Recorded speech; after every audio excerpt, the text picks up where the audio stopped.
There are 7 things you only do when you're completely alone. And if you do even 3 of them, your brain is wired in a way psychologists say less than 2% of people will ever experience. I'm not talking about being smart. I'm talking about something rarer, something quieter, something nobody around you has probably ever noticed about you. Until now. Most people think intelligence looks like grades, trophies, big words at dinner parties, the guy who wins every argument on the internet. But here's the uncomfortable truth psychology has been quietly screaming for decades. Real intelligence almost never shows up in public. It hides. It whispers. It works the night shift inside your own head when nobody's clapping, nobody's grading, and nobody's even watching. So if you've ever wondered whether your mind is actually different, not louder, not flashier, just different, these 7 private habits are the answer. Stay until number 7. That one rewires how you see yourself. Number 1. You sit with uncomfortable questions without forcing an answer. The average mind hates uncertainty, the way your body hates holding its breath. It panics, grabs the first half-decent explanation lying around, and slams the case shut.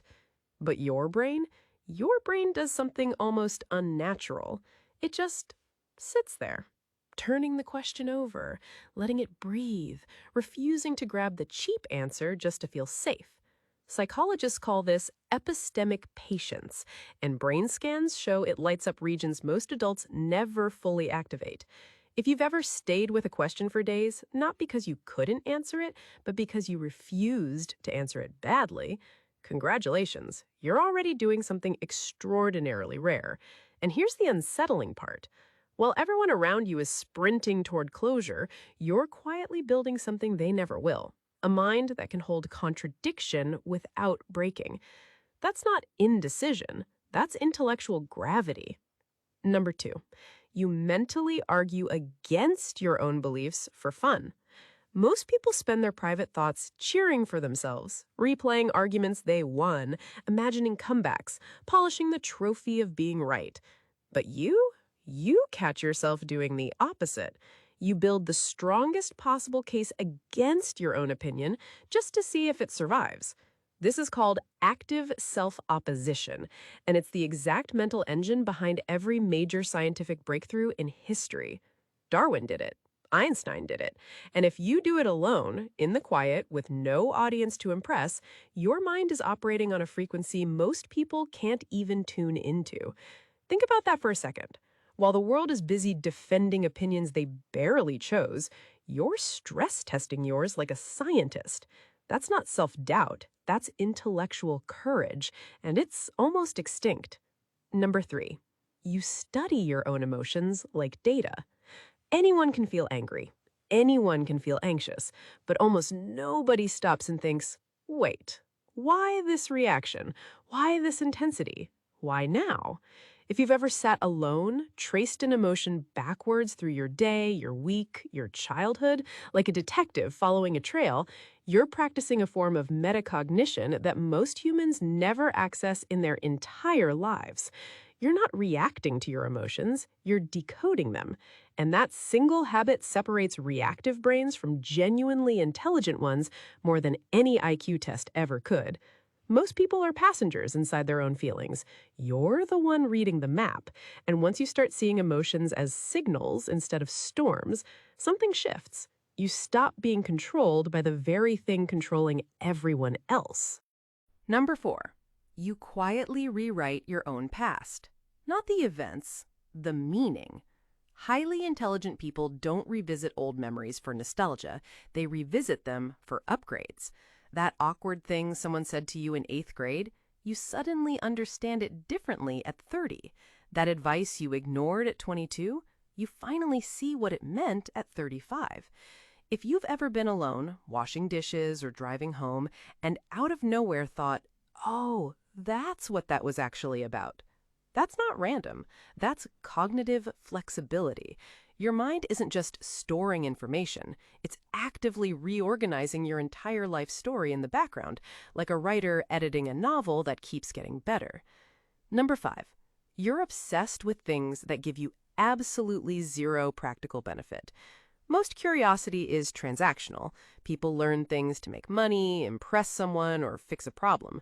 But you'll fall down a 3-hour rabbit hole on octopus cognition, or medieval bread, or how the postal system worked in 1847, and you can't even explain why. There's no payoff, no exam, no promotion, just a brain that's hungry. Psychologists call this intrinsic intellectual drive, and it's one of the clearest, most reliable signals of a high-functioning mind. Useless curiosity isn't useless. It's the fingerprint of genuine intelligence. Because here's the secret. Every person who ever changed the world started with a useless obsession nobody understood. Your weird rabbit holes aren't distractions. They're the raw material of a mind that refuses to be average. Number 6. You can edit your own thinking mid-thought. This one is wild. Most people commit to a mental direction and write it straight off the cliff, just out of pure cognitive momentum. They'd rather be consistent than correct. But you'll be halfway through a sentence, even just inside your own head, and suddenly go, wait, no, that's not right. And you pivot.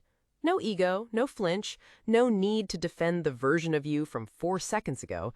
That's real-time intellectual agility. And here's the kicker. School doesn't teach it. Work doesn't reward it. Society barely notices it. So if you do it naturally, alone, in silence, that habit was built by you, in private, while no one was looking. That's the quiet superpower nobody talks about. The ability to be wrong for 4 seconds and right for the next 40 years. Most people protect their ego. You upgrade your mind. That gap compounds, and eventually it becomes uncatchable. Number 7. And this is the one that changes everything. You enjoy your own mind as company. Not, I'm okay being alone, not, I tolerate solitude, but genuinely, your own thoughts entertain you. A long walk with no phone feels like a luxury, not a punishment. A quiet evening with no stimulation feels like coming home, not boredom.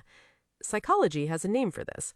Autonomous cognitive engagement, and studies consistently link it to higher abstract reasoning, stronger emotional regulation, deeper creativity, and, interestingly, a sharper bullshit detector in social situations.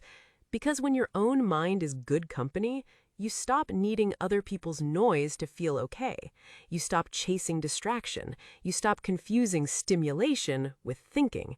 And slowly, without even noticing, you become the rarest kind of person in a world addicted to noise, someone who can actually hear themselves think. Here's the part nobody tells you. These 7 habits don't make you smarter than other people. They make you legible to yourself. They turn the quiet, weird, why am I like this parts of your inner life into evidence. Evidence that your mind has been doing serious work this entire time, even when nothing visible was happening. Real intelligence has never lived on stage. It lives in the kitchen at 2 a.m., on the walk you took alone, in the question you didn't rush to answer, in the belief you were brave enough to argue with.